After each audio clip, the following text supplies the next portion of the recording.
하나님의 나라 4주간 저희들이 이 성경을 안경으로 삶과 세상을 이해할 때 어떤 비전이 생기는가 하는 이야기였기 때문에 오늘 이 시간이 잘 모든 것들을 정리하는 시간 되었으면 좋겠습니다.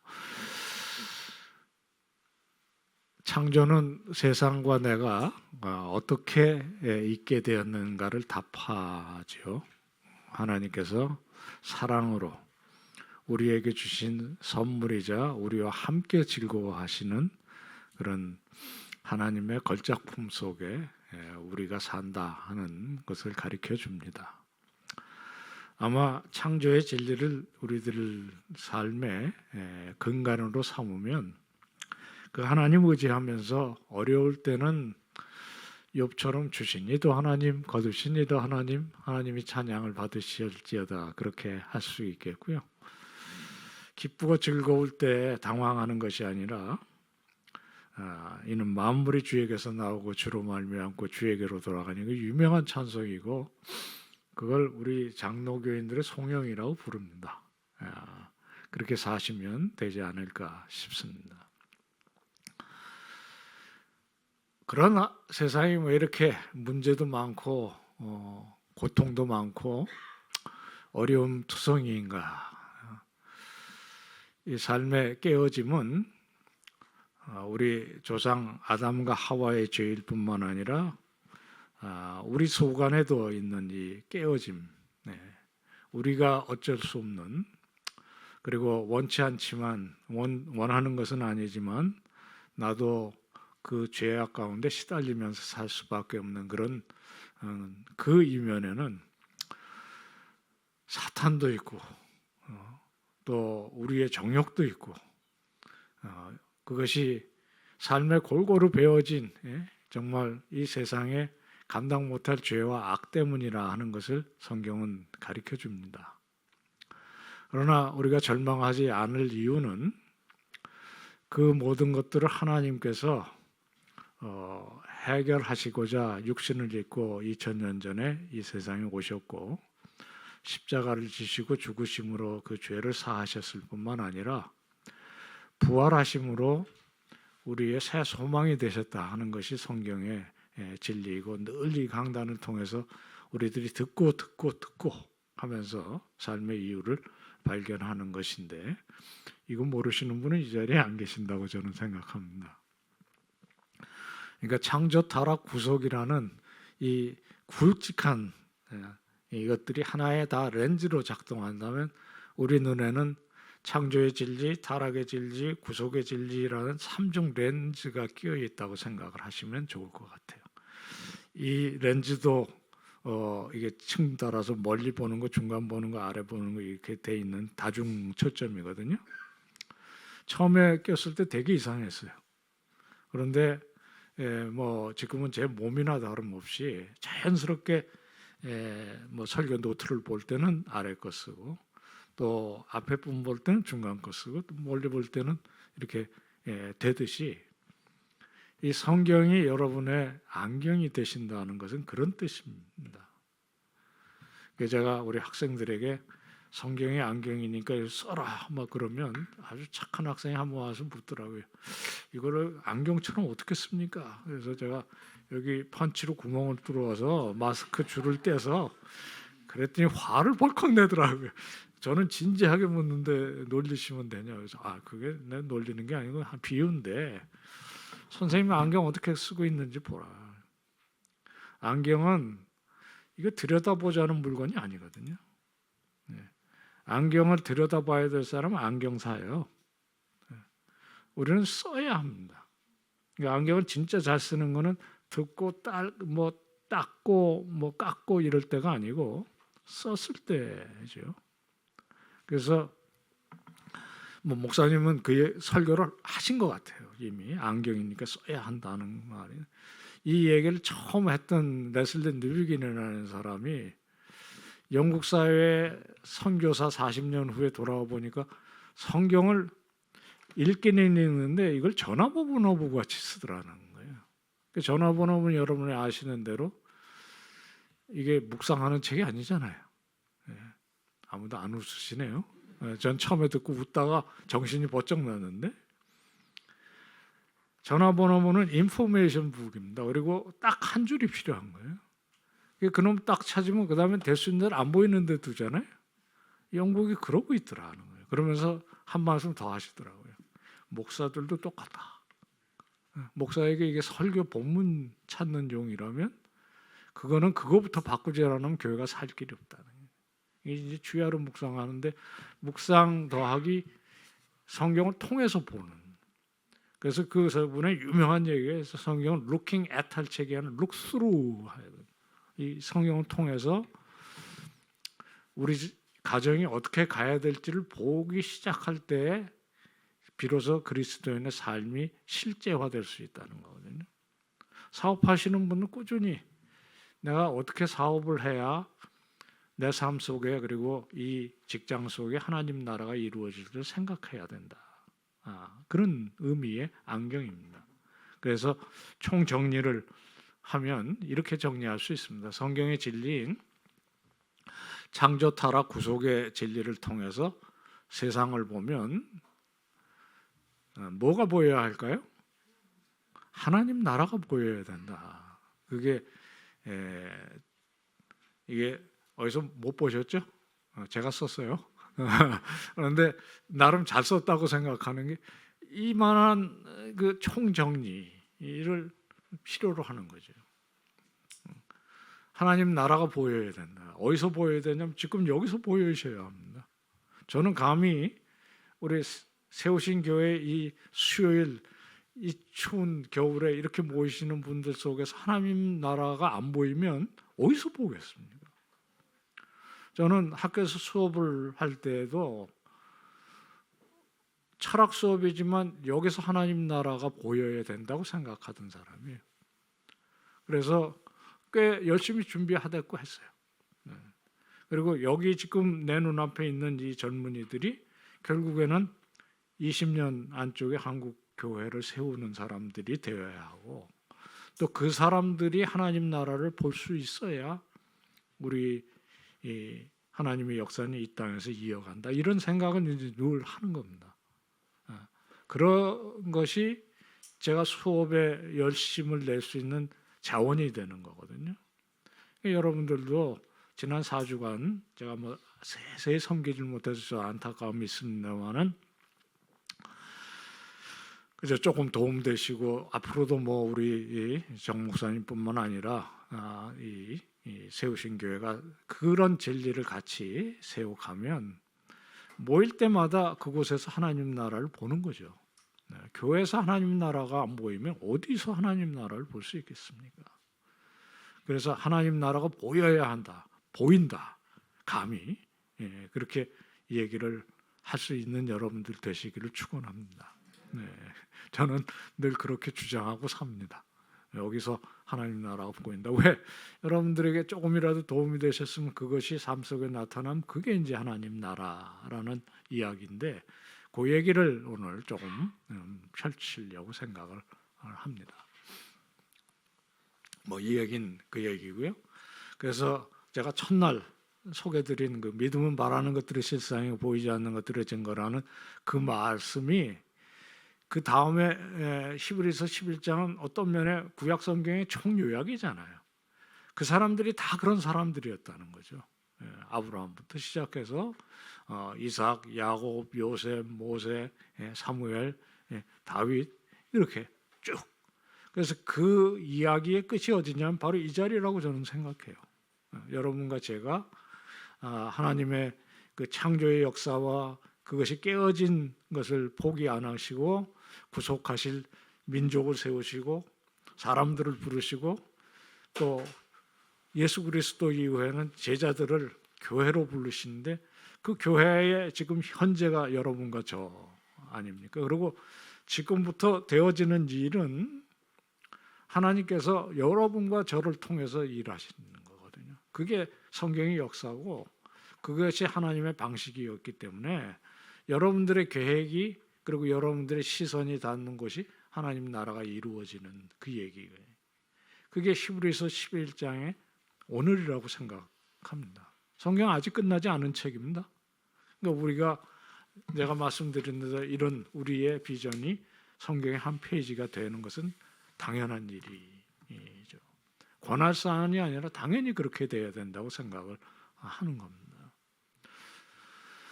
하나님의 나라라는 주제는 뭐 이사야서에 보면 이런 표상이 있어요. 어린 양이 사제와 함께 거하고 모든 것들이 회복된 그런 나라의 이미지가 있습니다만 거기에는 과정이라는 것도 또 있습니다. 그래서 그 얘기를 세 꼭지로 조금 줄여서 소개를 드리려고 해요. 첫 번째는 하나님 나라와 천국이라는 개념입니다. 성경에 보면 어디는 하나님 나라라고 써 있고 어디는 천국이라고 써 있어요. 여러분들이 이제 우리 성경에도 그렇게 되어 있는데 이거는 우리 성경의 번역만 그런 게 아니고 헬라어 원어에 가도 마태복음에는 하늘나라, 천국이라고 써여 있고 마가복음과 누가복음에는 하나님 나라라고 써 있는데 이 두 곳은 다른 곳은 아니고요.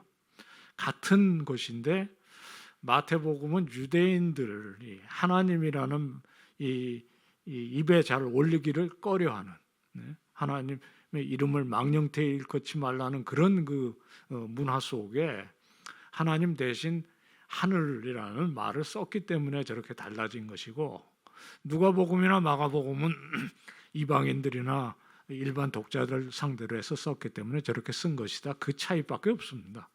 그러니까 행여라도 천국은 그 말대로 하늘에 있는 나라라고 생각 안 하시는 게 굉장히 중요해요.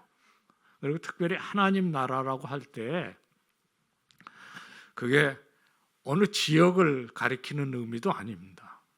뭐 이 세상에서 하나님 나라를 볼 수 있는 것은 일단은 교회라고 생각하는 건 저는 뭐 틀리지 않았다고 생각해요. 그러나 잘 아시는 대로 모든 교회가 천국이면 얼마나 좋겠습니까?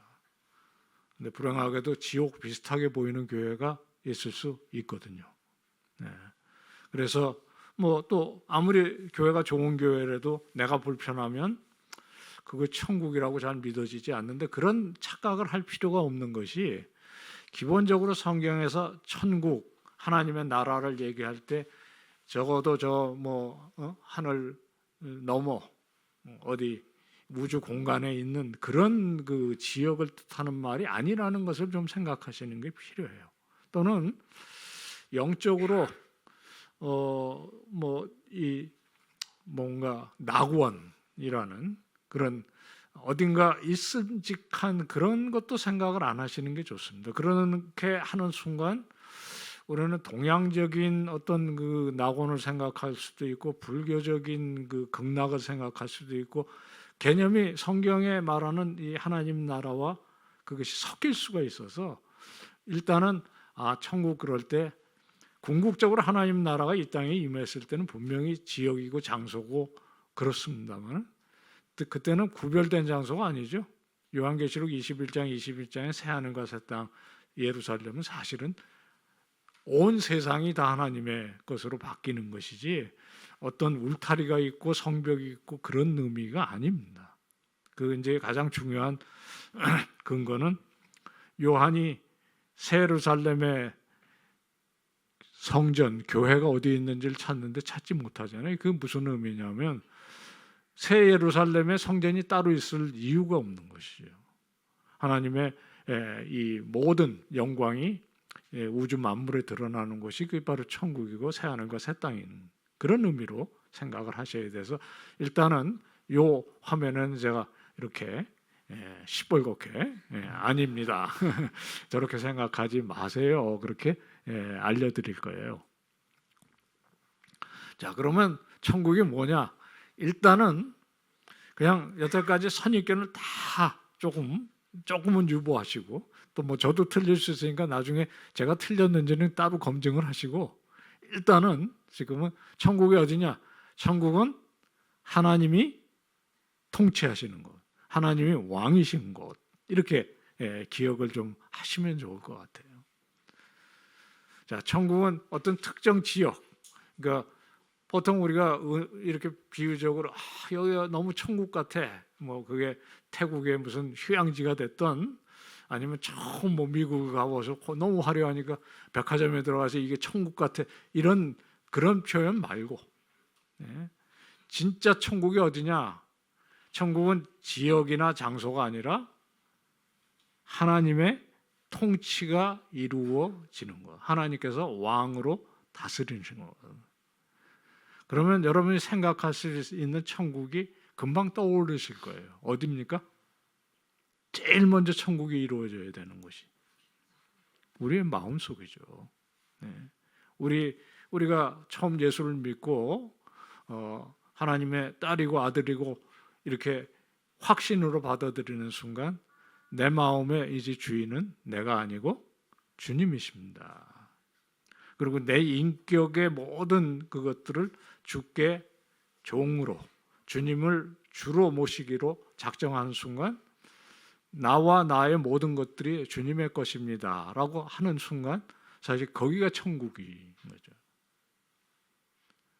아멘이 되시죠? 아멘이. 그러면 어떻게 돼야 되냐면 적어도 손발을 펼쳐서 한 바퀴 돌리면 한 요만큼 원이 생길 거예요. 그 안은 천국이 이루어져야 되는 거죠. 거기서 천국이 안 이루어지면 그 책임은 누구한테 있냐면 철저하게 저한테 있습니다. 내 믿음이 또는 내 고백이 사실 진실성을 의심받아야 되는 거죠. 그래서 만약에 그렇게 해서 적어도 내 손과 발이 닿는 안에서는 천국이 이루어져야 되면 여러분 가정이 천국이 안 돼야 될 이유가 없죠. 내 사업터가 천국이 안 돼야 될 이유가 없는 것이죠. 그러니까 저 같은 사람은 제가 쓰는 글이 천국이 안 되면 제 진정성을 스스로 의심해야 되는 겁니다. 그러니까 제가 하는 말이 천국의 이 증언이 되고 천국의 터를 세워가는 일에 쓰임을 받아야 되는 거거든요. 이렇게 이제 하기 시작하면 좀 추상적인데도 천국이 이루어질 수 있어요. 뭐냐? 학교가 천국이 될 수 있습니다. 그렇다고 총신대학이 천국이라는 말은 아니에요. 제가 거기 30년 있어 봤는데 상당히 지옥 같은 때도 있었어요.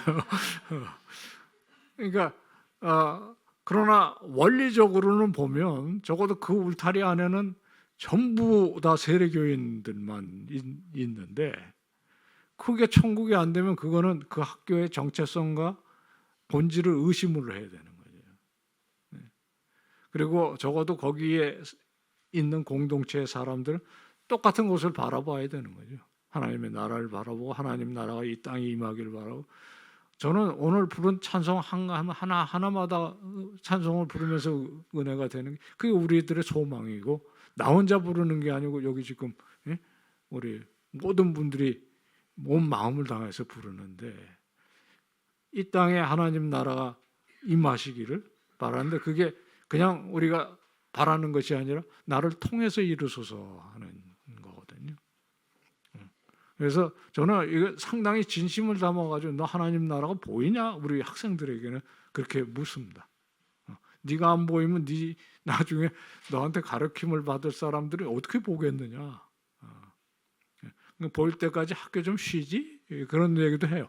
실제로 저 때문에 쉰 학생들도 많고 그만둔 사람도 많고 사실은 제 자신이 4년 동안 어떤 면에 그때는 뭐 그런 개념은 아닌데 제 자신이 없어서 근데 오히려 그렇게 안 했더라면 어떻게 됐을까 생각하는 거죠. 하나님 나라는 분명히 실체가 보여야 합니다. 내가 하는 일을 통해서 그럴 때 이제 이게 달라지기 시작한다고 생각합니다. 저는 그랬어요. 제가 사실 공부 열심히 하던 사람 아닙니다. 그런데 어느 날 하여튼 그런 소명감과 이것들이 성령께서 주시는 은혜를 통해서 하나님의 나라의 일을 하고 있다는 확신 같은 거예요. 그래서 제가 아침에 농담으로 하는 거 아닙니다. 오늘 일어나서 하나님의 일을 열심히 하자. 그러면 저희 아내가 혼자 열심히 하세요. 그런다고 말씀드렸잖아요. 농담만 진담만이지만 그런 마음이 사실은 움직이는데 저만 그렇겠습니까? 그렇지 않습니다. 저는 동료 교수들 가운데도 우리 학교가 아니고 다른 데서도 여러 봤어요. 그러니까 천국은 어디냐? 하나님께서 다스리는 곳이다. 제가 매해 여름마다 전원 미술인들이 한 이만큼 모이셔서 이분도 굉장히 열심히 해요. 뭐 그렇게 대단한 작가들은 아니신 것 같은데 그런데 하여튼 갈급함이 있어요. 내가 그리는 그림, 내가 만드는 조각이 정말 기독교적이냐를 놓고 씨름을 이렇게 하시는데 저는 기독교 예술이 가능하다고 믿는 사람이에요. 기독교 예술은 기독교인이 하는 게 기독교 예술이냐? 아닙니다. 그 작품 자체가 성경적인 진리를 소통하는 그런 것이 되어야 된다고 생각하는 거예요. 총신대학도 기독교 대학이 되려면 그 설립자가 누구냐, 거기에 들어오는 사람들이 세례받은 사람이냐, 그런 게 중요한 게 아니라 제일 중요한 건 뭐냐? 사실 이 학교에서 가르치는 게 성경적이냐. 커리큘럼이 제일 중요하고 그 다음에 더 중요한 거는 사실 그걸 소화해내는 교수가 기독교적이냐는 이제 이런 얘기도 가능해지는 거죠. 대한민국은 국회의원들 가운데 한동안은 3분의 2가 크리스찬이었습니다. 지금도 모모한 제가 개인적으로도 아는 그런 분들이 계시는데 참 답답하게 그지없죠. 그리고 최근에 들어서 너무 실망스러운 일도 뭐 어느 당을 막론하고요. 진짜 어떤 면은 이게 그리스도인이 상당히 많은 그 안에 국회의원인데 이게 그런 나라 맞냐? 뭐 이런 생각이 이제 드는 거죠. 여러분들 아마 똑같이 겪으셨을 거예요. 지난 화요일 날 아침에 딱 일어났는데 와 건너편에 아파트가 안 보이는 거예요. 막 이 미세먼지와 아주 농무와 함께 와 이게 이제 지금 우리 현실 같다 그런 생각이 막 들고 그냥 앉아서 아침에 깨자마자 밖에 내다보고 저절로 기도가 나오는 그런 답답한 현실에 정말 중요한 거는 결국엔 하나님의 나라의 일꾼이 필요한 거 아닙니까? 저는 그게 대통령이면 좋고 또 국회의원이면 좋지만 왜 여러분과 제가 그 일이 우리의 일이라고 생각 안 해야 될 이유가 없잖아요. 한 사람 한 사람이 다 이 하나님의 나라를 다스리는 일에 쓰임 받는 것이고 그렇게 하면 천국은 정말 전 심지어 제 친구들하고 고스톱을 하나님의 나라의 영광을 위해서 치는 방법 그것도 토론해 본 적이 있어요. 제가 답은 나중에 가르쳐 드릴게요. 체육인이 또는 예술인이 뭐 학자는 말할 것도 없고 학자는 쉬워요. 뭐 하는 사람들 많고요. 그런데 사업가가 하나님의 나라를 이루는 일, 그걸 사실 경영학, 경제학 하는 사람들은 그걸 도와야 되고 제 친구들은 그걸 벌써 한 30년 해온 사람들도 있습니다. 결과가 신통치가 않아서 내가 늘 놀리긴 합니다만 그러나 우리가 그렇게 하나님의 나라의 일꾼으로 살아야 되는 이유인데 이론은 이것입니다. 천국이 어디냐? 하나님께서 왕이시고 하나님이 주인이시라는 고백과 그 고백이 실천되는 곳. 그러면 거기는 하나님의 나라라고 이야기를 한다는 거죠. 대한민국이요. 정말 암흑과 같은 땅 때에 하나님께서 은혜를 주셔서 선교사들을 보내셨잖아요. 처음 예수를 믿었던 그 사람들 가운데 국가 지도자들이 많이 섰습니다. 그 사람들을 연구한 책이 하나 있어요. 이게 윤치호, 안창호, 뭐 심지어는 김구까지 윤치호, 안창호, 서재필, 조만식 뭐 하여튼 한 10명을 스타들을 했는데 이게 다 목사님들이 아닙니다. 그분들이 대한민국이 어떤 나라가 되기를 꿈꿨던가 하는 것들을 썼어요. 제목은 새 하나님, 새 나라입니다. 근데 그 비전이 사실은 우리나라의 기독교인들의 큰 자산이거든요. 그리고 그것이 2025년 지금 이 현실에 사실 우리들은 어떤 일을 해야 되는지 생각하게 하는 그런 좋은 질문들이라고 생각해요.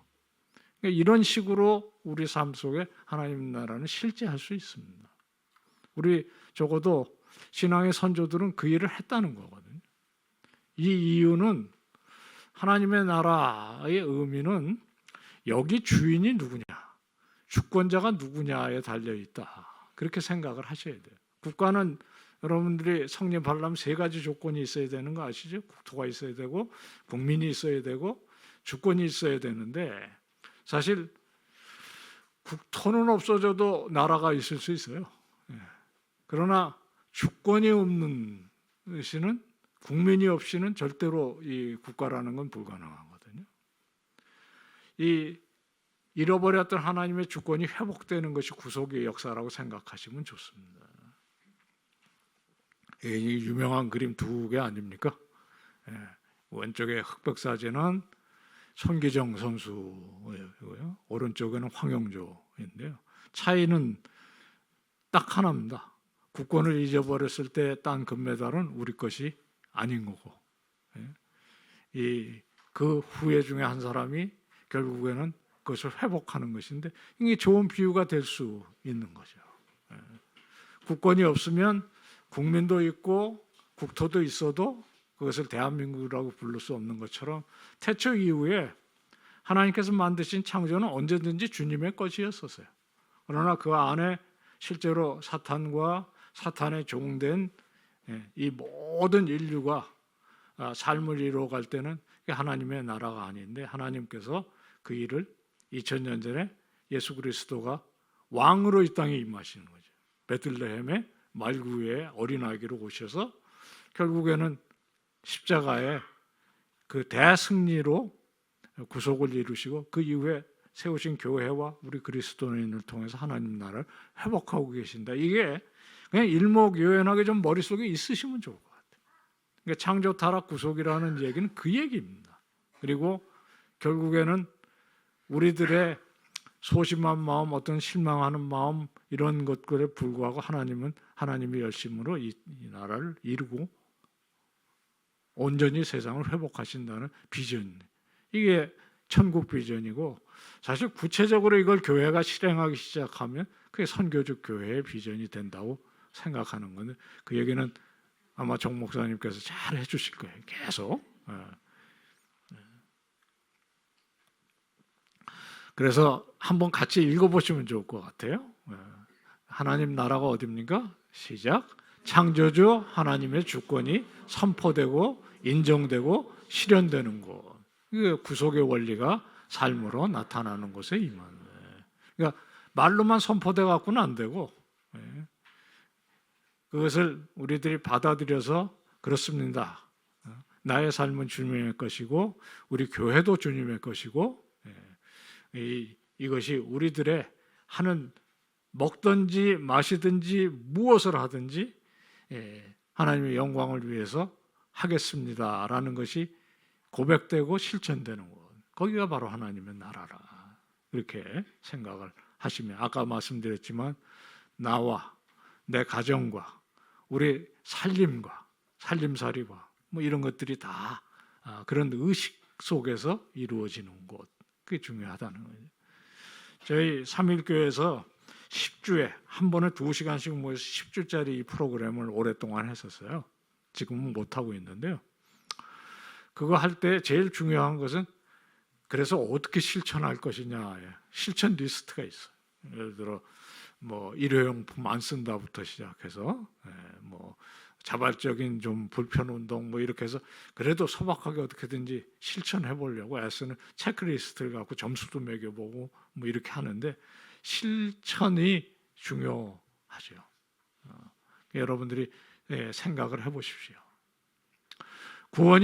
구원이라는 것이 결국에는 하나님께서 만드신 창조가 온전히 회복되는 것인데 그것을 쓴 책입니다. 제가 오늘 이제 여러분들에게 그 앞으로 읽으시면 도움이 될 만한 책을 이제 대충 뽑아서 10몇 권을 묶어서 숙제로 이렇게 드릴 거예요. 근데 그냥 숙제만 드리면 재미없으니까 제가 이 책들을 읽고 저 나름대로 뭐 좀 도움이 됐던 것을 한 2페이지씩 썼습니다. 그래서 그걸 이제 이렇게 읽어보시고 나한테는 이게 이 부분이 필요해. 그러면 좀 읽으시면 앞으로 나가시는데 도움이 될 거고, 또 목사님께서 아마 좀 교회적으로도 좀 그런 같이 책 읽고 뭐 생각하는 모임을 생각하시면 아마 도움이 될 거라고 생각하는데, 이 책도 있습니다. 그 안에 책 제목에 제가 붙들려서 책을 사고 샀을 뿐만 아니라 이 책이 번역됐는데 죽었다는 걸 알고 출판사를 부추겨갖고 책 재판 냈어요. 그러니까 이런 게 이제 중요한 거거든요.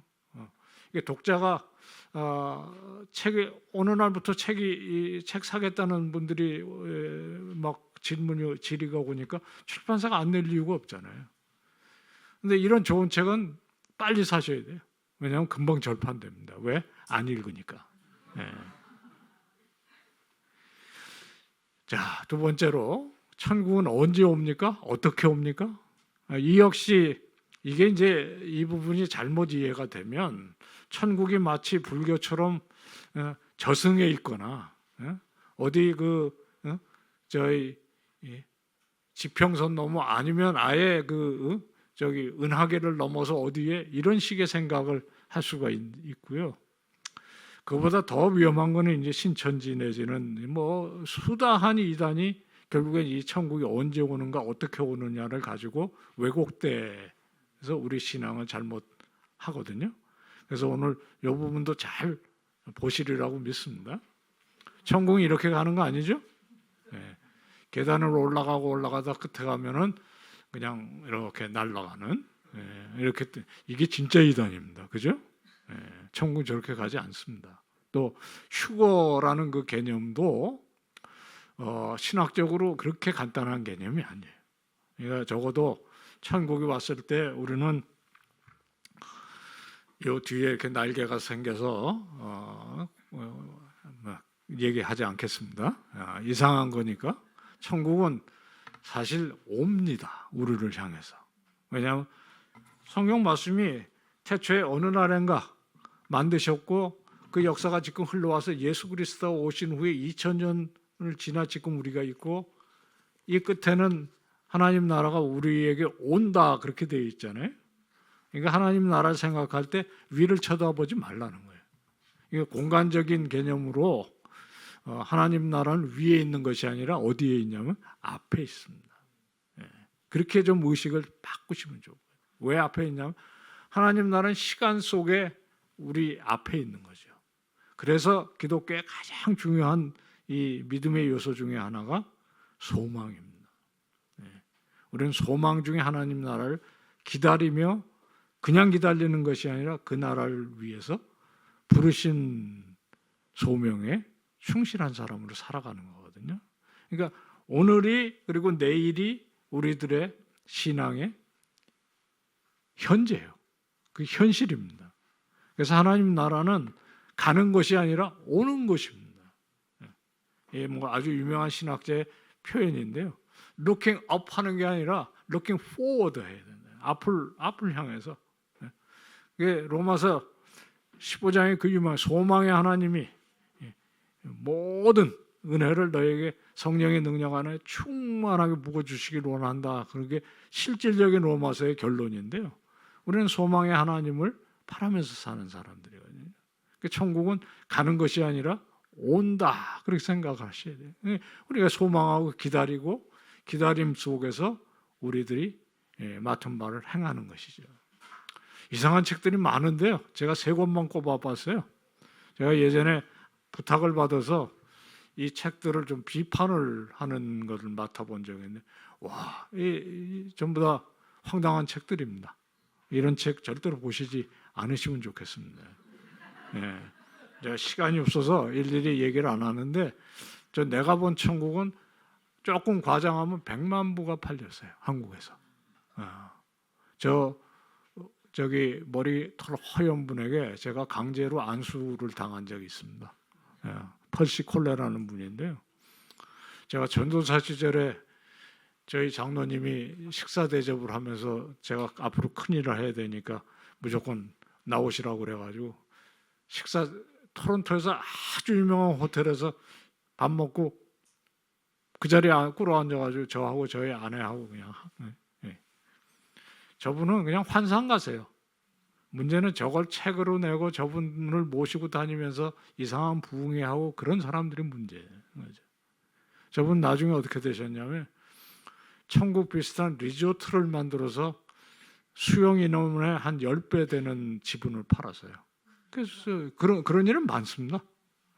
대개 저런 거 하는 분들이 끝자락이 좀 그런 쪽으로 가는데 그 다음에 어떻게 되셨는지 모르겠어요.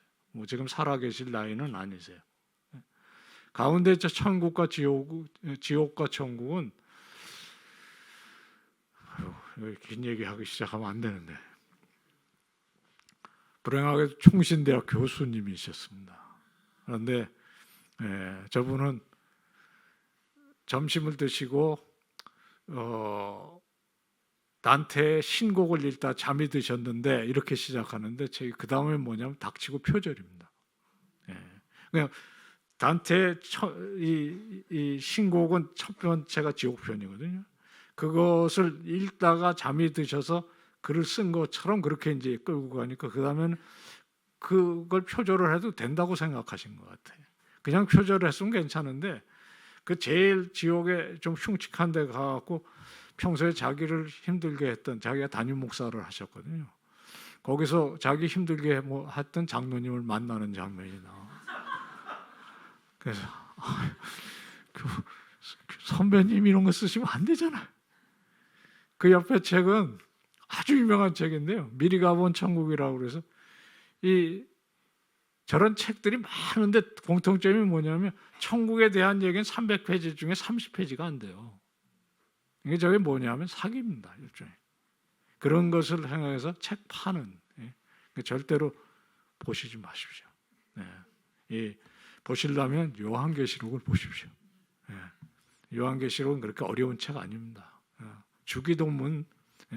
주기도문에서 하는 내용들이 요한계시록에 가면 7개의 찬양으로 그대로 응답되는 얘기예요. 그러니까 거기에 신비한 숫자 뭐 이런 것들에 억지 해석이 말리실 이유가 없어요. 요한계시록은 단순합니다.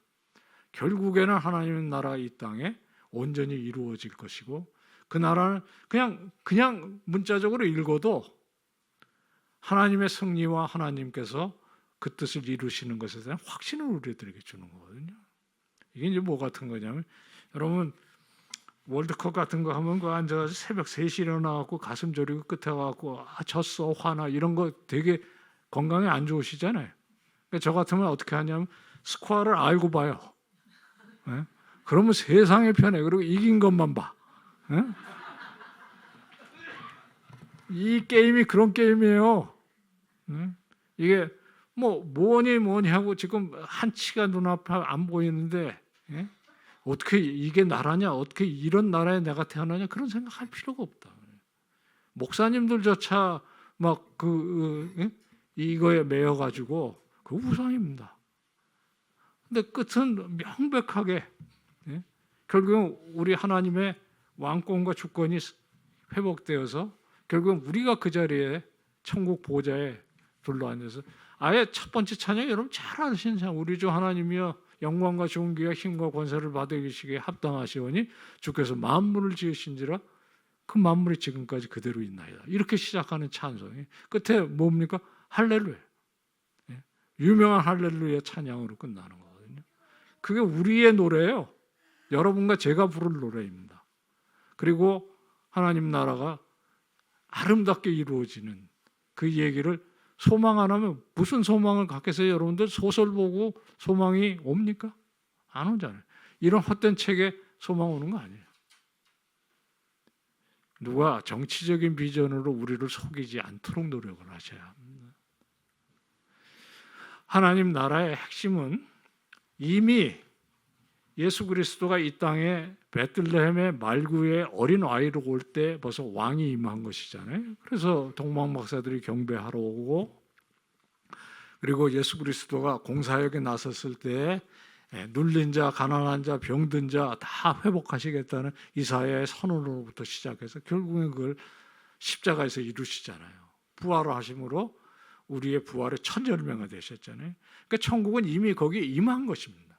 천국은 2000년 전에 잃어버렸던 이 땅에 다시 왕이 왕권을 회복하러 오시는 때 시작하신 것이고, 그 예수 그리스도가 남기신 이 교회가 바로 하나님의 나라가 이 땅에 이어가는 방법이거든요. 그러니까 천국이 어디 있는지를 보시려면 여기 오시면 되는 거예요. 그리고 세우신 교회만큼은 천국다운 그런 공동체가 되는 것이고, 이 세상 사람들이 이 땅에서 천국을 보려면 여기 오시는 수밖에 없는 거죠. 교회는 그 자체가 천국 아닙니다. 천국의 전초 기지인 거죠. 여기서 하나님의 나라를 맛볼 수도 있고, 여기서 하나님의 나라가 땅끝까지 나아가는 통로가 될 수 있고, 바로 그런 사람들이 모여서 하나님을 함께 찬양하는 것이 천국이에요. 이미 있는 것이에요.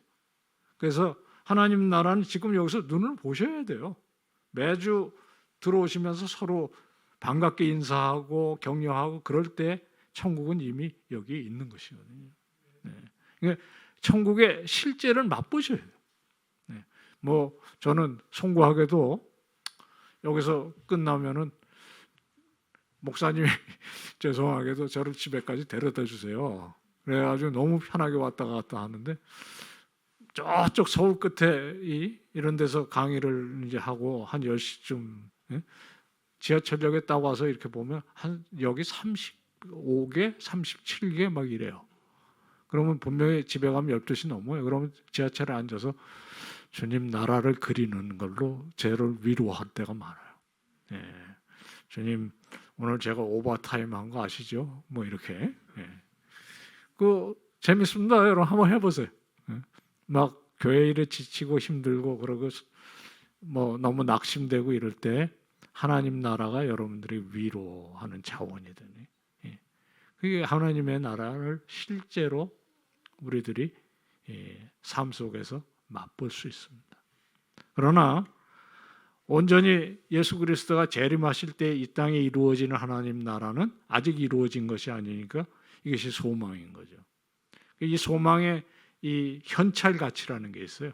그 소망이 그냥 멀리 있는 것이 아니기 때문에 매일 우리들에게 이제 힘이 될 수 있는 거죠. 그게 성도의 삶의 현재입니다. 그래서 하나님 나라는 그러나 아직 이미 임했지만 아직 기다려야 한다. 그러면 이게 뭐냐면 과도기고, 여러분들이 잘 아시는 대로 공사가 이미 시작됐으면 꿈은 분명해지잖아요. 이게 이제 완공됐을 때 어떻게 될지를 아시잖아요. 그렇게 되면 그것을 기다리면서 삶을 준비할 수가 있죠. 그리고 그 얘기는 공허한 얘기가 아닌 나의 삶의 일부가 될 수 있는 거죠. 이게 우리 주님의 말씀입니다. 이게 지금 자기를 시험을 들게 하려고 모여가지고 당신이 지금 귀신을 쫓아내는 건 바알세불의 힘을 빌려서 일어나는 일이라는 억지를 쓸 때 예수님께서 딱 그들을 향해서 하신 말씀이에요. 태초로부터 귀신이 귀신을 쫓아낸 일은 없다. 귀신이 그렇게 바보가 아니다. 그래서 귀신이 귀신을 쫓아낸 거라 아니면 너희들이 제대로 생각하는 사람들이라면 결론은 딱 하나 나는 거예요. 귀신보다 더 능력 있는 누가 들어와서 귀신을 쫓아낸 것인데, 그렇다면 이게 결론이에요. 내가 성령을 힘입어서 귀신을 쫓아낸 것이면 하나님 나라는 이미 지금 여기에 임했다. 그렇게 얘기하신 거거든요. 그 이미 임한 하나님의 나라가 뭐냐? 예수 그리스도세요. 너희 중에 지금 그 한 분에게 있었던 하나님의 나라가 제자 공동체에 확산이 되고 그들을 통해서 지금까지 오면서 땅끝을 향해서 가는 거거든요. 그의 핵심은 하나님께서 주인 되셔서 왕권을 행사하시는 거. 그렇게 되는 겁니다. 그래서 이렇게 도식을 그릴 수가 있어요. 잘 보이실지 모르겠는데 첫 번째 저 빨간 선이 뭐냐면 초림입니다. 그리고 다시 오실 때의 재림이, 그래서 지금은 어디냐면 그 두 빨간 선 사이가 지금인 거죠. 성경에서 그 전문적인 용어로 말세라고 불러요. 마지막 때라. 2000년 전에 예수 그리스도 오시고 어느 날일지 몰라도 예수 그리스도가 재림하실 때까지 우리는 교회로서 그것을 기다리면서 선교적인 삶을 사는 건데, 선교적 삶이라는 게 결국은 그겁니다. 약속하신 그 완성을 향해서 우리가 부르심을 받은 대로 쓰는 거죠. 하나님은 혼자 하실 수 있지만 영광스럽게도 우리를 그 일꾼으로 부르신. 그래서 여기 사이에 있는데 어디쯤 있다고 생각하세요? 어디다가 좌표를 찍으면 좋을까요? 제가 찍어갖고 왔어요. 어떻게 찍어갖고 왔냐면 여기다 찍어갖고 왔습니다. 지금 스누피가 달려가는 곳이 있는데 생각 많이 한 거예요. 뭐냐면 이쪽에 첫 번째 쪽에 너무 가까우면 좀 낙심이 될 것 같고, 그렇다고 여기 바짝 붙어 있으면 아무것도 안 할 것 같고, 적당한 데 찍은 건데 저기가 적당한 것 같아요. 뭐 언제가 될지 몰라도 마치 내일이 그날인가 아니면 오늘 저녁이 그날인 것처럼 그렇게 생각하면, 이게 이제 좀 뭐 송구한 표현입니다만 오늘 죽은들 뭐가 그렇게, 오늘 주님이 임하신들 우리 마음속에 평안이 있어야 되는 거 아닙니까? 뭐 내가 열심히 하다가 못하면 그만인 것이고요. 주님께서 그 일은 행하시는 것이고, 좀 그런 좀 너그러움과 넉넉함이 좀 우리 삶의 어떤 토대가 되면 정말 이 얘기가 공허한 얘기가 아닐 수 있습니다. 너무 현세에 치우치면 자기가 이것을 이루어야 된다는 식으로 뭐 광장에 뛰쳐나갈 수도 있고요. 과거에 같은 경우는 이게 이제 뭐 실제로 총을 든 사람들도 있고요. 내세적으로 하나님 나라는 이 땅에는 없고 그냥 하나님께서 호련히 공중에 임하셔서 우리는 다 빈몸으로 들려서 올라갈 것이다, 이렇게 하면 이 세상에 할 일이 없는 거죠.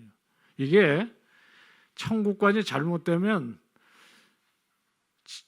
내세가 문제가 아니라 지금 오늘 현실이 엉망이 돼버립니다. 그리고 모든 이단의 출발은 거의 여기에 매여 있습니다. 천국에 대해서 생각할 때 천국은 어디라고요? 하나님께서 왕으로 다스리시고 내가 그것을 인정하고 고백하면서 현재를 살아가는 그곳이 하나님의 나라의 삶이다. 그렇게 바로 이해가 되셨을 줄로 믿습니다. 그러면 이게 뭐가 되냐면 우리들의 삶은 믿음과 소망으로 사랑을 실천하는 삶이 된다. 저는 그렇게 믿어요.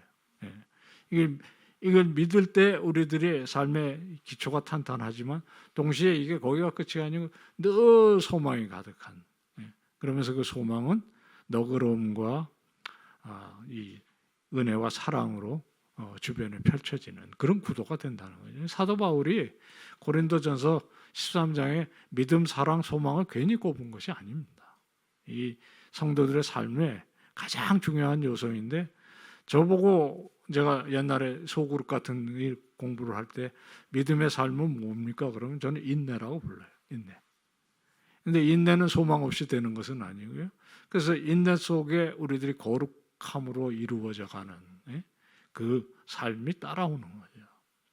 성경에서 거룩함에 대해 얘기할 때, 성도의 삶에 대해서 얘기할 때 100% 공통점이 하나 있어요. 그게 뭐냐면 명령형입니다.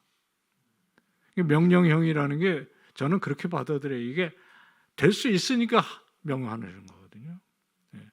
너희가 하나님이 온전하신 것 같이 너희도 온전하라고 하실 때 그것이 불가능하면 그렇게 명령 안 하시는 거죠. 그게 수사하기 아닙니다. 우리들에게 주신 하나님의 명령은 가능한 것이니까 하는데, 여러분들이 잘 아시듯이 명령을 언제 하냐면 가만히 내버려두면 안 할 것 같으니까 하잖아요. 그러면서 그 일을 결국엔 누가 하시냐면 성령께서 하십니다. 우리들이 약한 것을 모르시는 분이 아니에요. 그래서 성도의 이 견인은 제가 이렇게 끌고 가는 게 아닙니다. 하나님과 내가 손잡고 끌고 가는 게 아니고 여기를 잡으시는 것이라고 생각하시면 좋아요. 그래서 혹시 내가 지쳐서 놓는 순간에도 주님은 여전히 붙잡고 계시다. 이렇게 믿으셔야 됩니다. 지난 주말에도 결혼식 주례를 하는데 제가 결혼식 주례 하는 것 두 가지가 있어요. 둘이 마주보고 지금 그 모양 그대로 받는 거다. 로마서 15장에 있는 유명한 말이에요. 그리고 서로를 받을 때 어떻게 받냐면 손을 잡을 때 이렇게 잡아요. 그래서 둘 중에 한 사람이 너무 힘들어서 놓더라도 떨어지지 않게. 근데 이거는 제가 이 성화의 교리에서 좀 깊이 씨름하면서 깨닫게 되는 것인데 성령께서 우리를 놓지 않고 끝까지 이끌고 가시면서 성령의 이 뭐라 그럴까요? 열심으로 하나님의 열심으로 하나님 나라를 이루는 거니까 그 안에서 내가 할 수 있는 일을 열심히 하면 그것이 하나님 나라의 일꾼의 기본 태도라고 믿습니다. 빨리 가야 돼서 뭐 여러분들이 이거는 제 얘기가 아니라 이 천국 비유를 보면 다 그렇게 되어 있습니다. 기다림 아니면 기다리면서 그냥 기다리는 것이 아니라 달란트 비유는 기다리면서 일하는 거잖아요. 그리고 하나님께서는 그 일을 결국에는 행하신다는 거니까 이거는 한번 세세히 좀 보시면 좋습니다. 또 목사님께서 언젠가는 한번 또 시리즈 설교를 하실 수 있고요. 한번 그때 보십시오.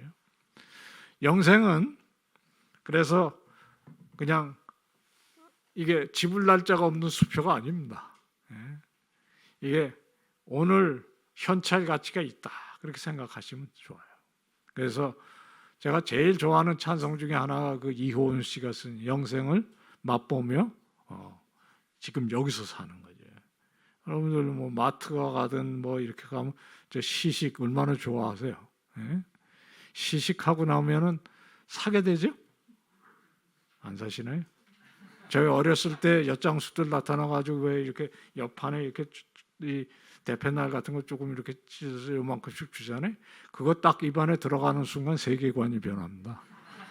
야 이만큼이 요게 이렇게 맛있으면 그럼 뭐 이제 들어가갖고 아무거나 갖고 오는 거죠. 뭐. 그게 실천이거든요. 근데 영생을 맛본다는 게 이게 그 맛본다는 게 신학 용어입니다. 미리 맛본다. 이 독일 말은 안티스파치언이라는 말이고요. 이게 영어는 foretaste라고 그래서요. 미리 맛보는 거예요. 천국을 우리는 미리 맛봐요. 이 세상에서. 그리고 그 맛을 아는 사람이 더 그것을 갈구하는 그런 삶으로 나아가는 거죠. 그게 어디냐면 바로 예배 시간이라고 생각합니다. 저는 예배 시간만큼 그 천국에 특별히 영감찬 예배. 그래서 예배만큼은 조금 과장 안 하고 목숨을 걸어야 돼요. 우리가 이 예배를 정말 천국의 맛을 보게. 예수 안 믿는 사람이 이 땅에서 천국의 모습을 볼 수 있는 어떤 그 한 장이 있다면 그 영감찬 예배일 겁니다. 여기 딱 들어오는 순간 뭐 여기가 아니지만 주일날 여러분의 예배 자리에 들어올 때 여기는 뭔가 달라. 여기는 세상이 아닌 것 같아. 라는 그런 그것이 모이시는 그 수백 명 사이에 공유가 되는 거죠. 여러분들 집에서 아무리 찬송 불러도 여기서 부르는 것 같지 않잖아요. 여러분을 위해서 누가 20년, 30년 준비해가지고 이제 반주해주고 그렇게 하겠어요? 그러니까 우리들이 함께 모여서 드리는 예배 속에 천국의 임재를 맛보는 거예요. 그거는 우리 모두가 그렇게 해야 됩니다. 제가 당부드리는 거 하나 있는 게 목사님이 좀 어떻게든지 활기찬 예배를 이끌려고 그러면 협조들을 하셔야 돼요. 조금 저는 학교에 우리 1학년 학생들 제가 주재하던 강의에는 강사가 좀 웃기려고 하는 것 같으면 억지로 해도 웃어라. 그게 웃어야 되는 이유가 뭐냐? 네가 좋은 강의를 듣는 방법이래. 제가 그걸 해봐서 잘 알잖아요. 이거 가갖고 이 썰렁한 이 청중들 제 자신이 준비한 거에 반도 못하고 옵니다. 그런데 눈초리가 초롱초롱하고 그리고 뭐 경청하고 그러면 없던 것도 나오는 거거든요. 그런데 그게 어찌 목사 한 사람의 책임이겠습니까? 이 공동체가 딱 들어왔을 때 벌써 여기는 은혜 받을 자리가 되어 있고 서로가 그런 열념이 있습니까? 그게 여러분들이 복 받는 방법이에요. 천국은 그렇게 맛보는 것입니다. 이걸 이제 꿈꾸면서 실천하는 얘기가 긴데 얘기는 그냥 간단하게만 할게요. 한 5분만 더. 뭐 45분엔 제가 끝나는 게 원칙인데 5분만 더 하겠습니다. 회피적인, 그러니까 천국이 이 땅에 없다고 생각해서 이 세상을 다 잊어버리고 그 천국을 꿈꿀 수 있는 묵상의 시간, 명상의 시간, 수도원, 기도원 그렇게 살 거냐? 아니면 세상 속에서 어렵고 힘들지만 하나님의 나라를 이루는 삶을 살 거냐? 그런 이야기인데요. 뭐 지금까지 한 얘기로 봐서 마태복음 6장에 먼저 그의 나라와 그의 의를 구하는 삶이라는 것은 결코 세상은 강고 덥고 주님만 계시다 그런 것이 아니라는 건 분명합니다. 이 세상에 주어진 자리에서 하나님 나라를 위해서 분투하는 삶이 되어야 되는데 하나님 나라를 기다리는 최선의 삶은, 최선의 방법은 몇 월, 며칠, 몇 시를 딱 기점을 해서 흰 옷 입고 어디로 모이는 게 아닙니다. 여러분들이 잘 아시는 대로 사람과 사귀는 최고의 방법은 일을 같이 하는 것입니다. 하나님과 깊이 사귀는 것도 하나님 말씀 묵상하고 기도하는 것도 중요하지만 하나님께서 하시는 일을 알아차려서 그 일에 동참하는 것입니다. 선교적 교회의 핵심 이론은 제가 이해하기로는 하나님께서 하시는 일에 부르심을 받았다는 의식과 그 일에 기꺼이 동참하는 것입니다. 그것이 세 방향으로 나타난다고 말씀드렸잖아요. 그죠? 땅끝까지, 그리고 삶의 구석구석에, 그리고 다음 세대를 향해서. 하나님은 이 세 방향에서 일하고 계시다면 그 일에 분명히 우리들 다 걸려 있습니다. 우리는 선교를 너무 좁게 생각해서 뭐 단기 선교 또는 해외 선교 그렇지 않습니다. 선교는 하나님께서 창조로부터 새 하늘과 그 새 땅까지 하시는 일에 부르심을 받은 자로서 동참하는 것입니다. 참여하는 것입니다.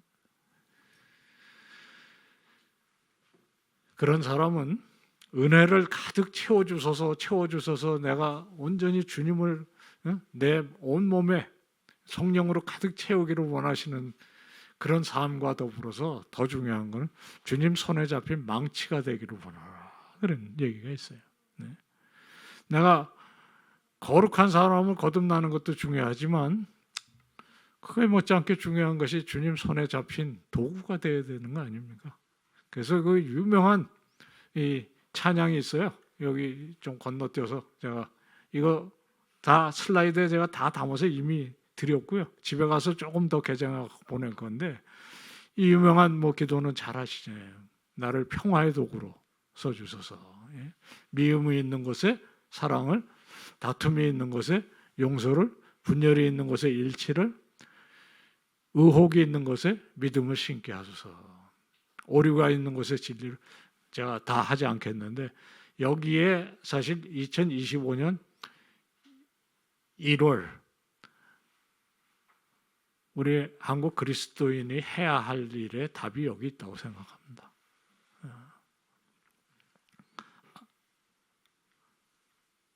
앞으로 좀 거슬러 올라가야 되겠는데요.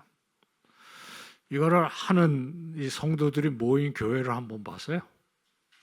이 교회는 대전에 있는 교회인데 이 교회는 한쪽에는 카이스트, 한남대학교, 이쪽에는 이제 정부 청사가 있는 곳이에요.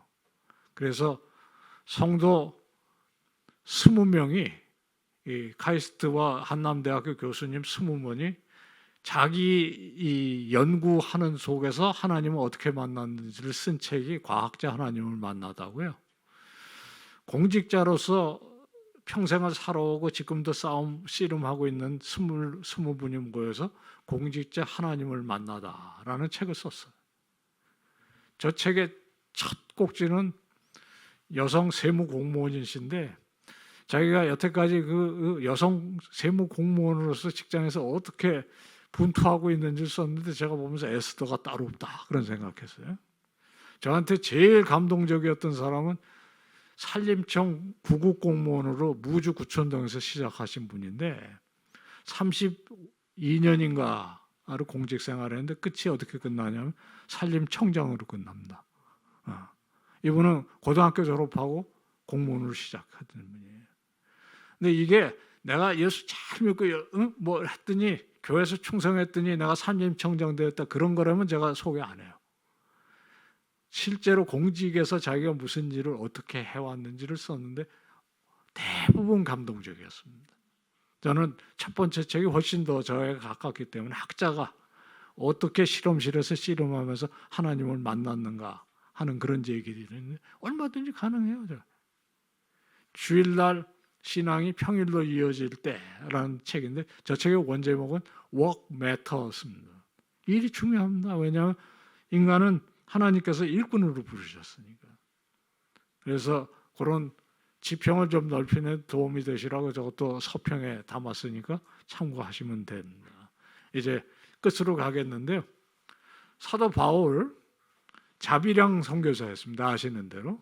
그래서 그 사람의 일은 천막 만드는 또는 돛을 만드는 일이라고 생각하는데 저게 사도 바울이 야 내가 지금 전도하러 나가야 되는데 돈이 없어서 천막 만들고 있으니까 이 죽지 못해서 하는구나 그렇게 했을 것 같으세요?